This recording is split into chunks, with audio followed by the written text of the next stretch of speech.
All right. Welcome back, Human Collective. This is a live day trading session. I'm not going to spend a lot of time here today. I just want to talk about one thing, and that is the talk of the town, Moderna. Let that settle in for a second. Anyone who's been following this race for the coronavirus vaccine has heard this name multiple times. You may have heard other names like Pfizer, BioNTech, Vaxart, Inovio, and they all have different roles that they're playing in this. Like, for example, Inovio is the company that is producing the actual device to administer the vaccine, and that's great. They've all done really well over the past couple months because of the pandemic and everyone trying in this rush to find this vaccine. It's become as much political as it's become a civilization social issue. What I mean by that is, here in the United States, our president is scrambling to figure out ways to win a re-election. And I think and this is kind of shitty that this is true, but it's the way it is. And this is what I mean by the vaccine becoming politicized, is he knows if he can get the vaccine before November, then the Democrats don't have as much of an argument because, things would, the mortality rate of the vaccine would become less of an issue because we have one. And I think a lot of people are worried that we're rushing this vaccine to market because they haven't done proper clinical trials for side effects and, the potential harms of taking the vaccine, because it's like giving yourself the virus to create antibodies and prevent yourself from getting the virus. So it's being politicized as much as it's become a global problem. But Moderna just announced some really good news. So Moderna tried the vaccine on 45, I think it was 45. I don't want to give the wrong information here. Yeah, so 45 adults they gave the vaccine, healthy adults, and they all produced, every person in the study produced the antibodies. What does that mean? That means that this could be the first preventative drug for coronavirus. Now, Moderna will be going to a larger phase 1 clinical trial with 30,000 healthy adults. That's massive. So take a look at this chart for a second. The blue lines that I've created, I'll explain those in 1 second. But take a look at that big empty area to the left. So you've got this chart kind of trading sideways. And then after hours yesterday, when they announced the news, or just before after hours, going into the after hours, they announced the news, and then boom, this thing gaps up. Institutional buy-up, hedge funds, the big boys, as I call them, not crumb traders like people like you and I, unless there's hedge funders watching this, which I'm sure there is not. It gapped up. After it gapped up, it sort of had some volatility in the after hours, and then if you look to the far right, you'll see as the market opened, it took a little bit of a dip, and then it started sort of trending up. But at the same time, not massive gaps. I mean, when you have a $29 billion market cap and share prices trading in the 70s and 80s, it's going to be tough for it to gap as much as it did after hours and pre-market, just because of the cost of the stock and because of the actual float on these shares traded. However, and this is where this is going to be real quick. I'm going to end this and be done with it, and then you guys can get back to your day. The blue lines that I've created are representing what's called a bull flag. So once you have this gap up, if there's not a major sell-off and it's a pump and dump, then the stock is going to trend one way or the other. It's going to trend bullish or it's going to trend bearish.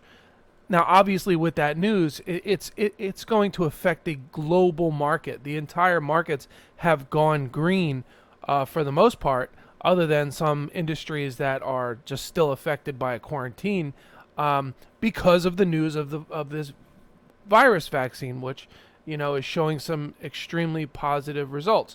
So put this one on your radar. I just bought up just 10 shares. I mean, 10 shares on a stock that's trading in the 80s is going to cost you almost $1,000. But my prediction is this thing over the next few weeks is going to be trading in the hundreds. You could buy calls on this. If I were to buy calls, I'd buy them out to early next year because that's when this drug will probably go to market and this thing is going to go through the roof. A lot of people are saying this could be a $200 a share stock. It's not far out of reach. Think about it. If this is the company that produces the vaccine, the whole world's going to need it. And because it's the United States producing it, that's good for our economy and our markets. So keep that in mind. Take a look at the chart. I mean, it kind of speaks for itself. Currently up just over 10%, trading at 82.72 right now. It hit a high of 88.35. I think it went above that.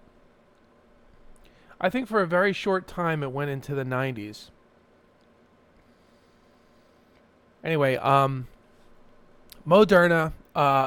There's also a lot of other things I could talk about. LCA, SPAC, SPAQ is another one to look at. Genius Brands. If you want to know what a classic pump and dump is, look at Genius Brands, GNUS.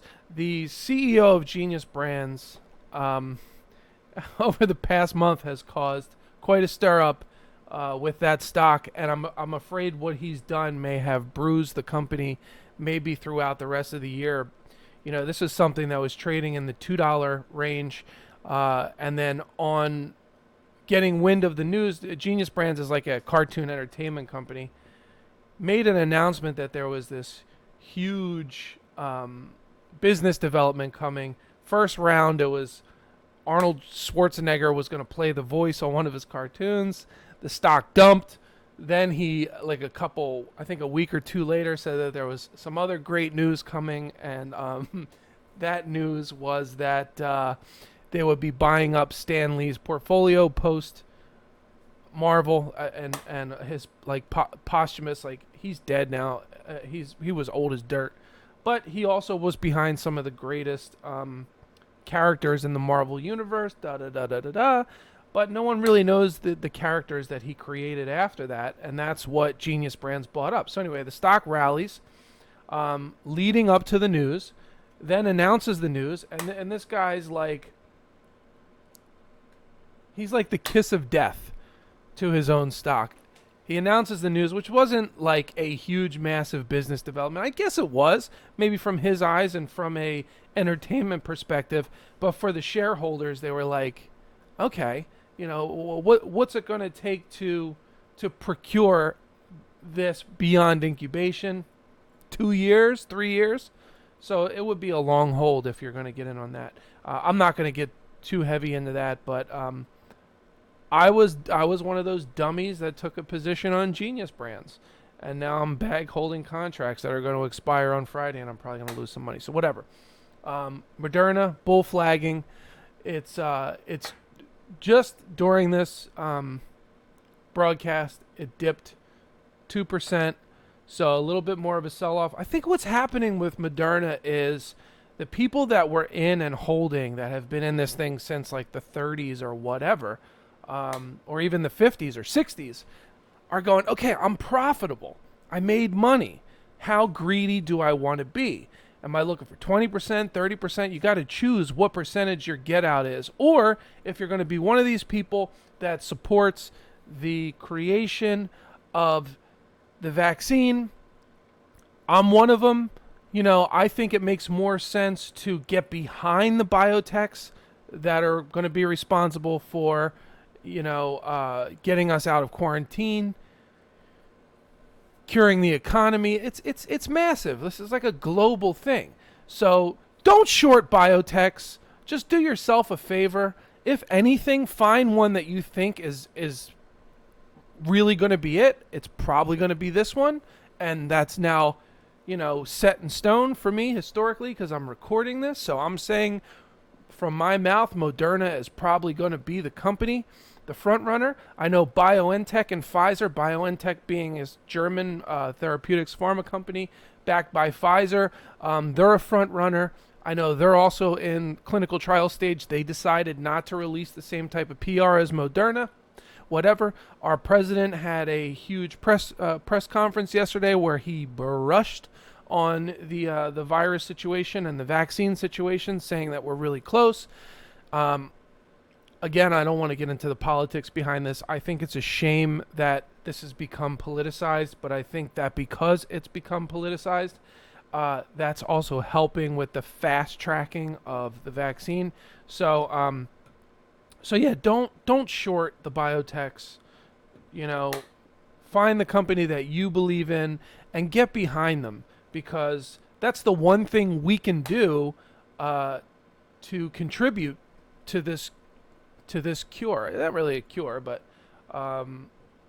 at least the vaccine. That's something that we can do to help it move along. Don't short it. Don't buy puts and shit like that. Like, that's like, who's that helping other than yourself to make a couple bucks?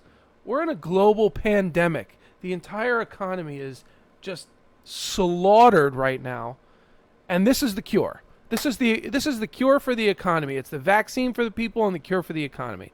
So get behind something that's going to do good for the world. It's the least you can do. Back at 9%, by the way. All right, that's it. I'm done with this broadcast. Thanks for watching. See you later.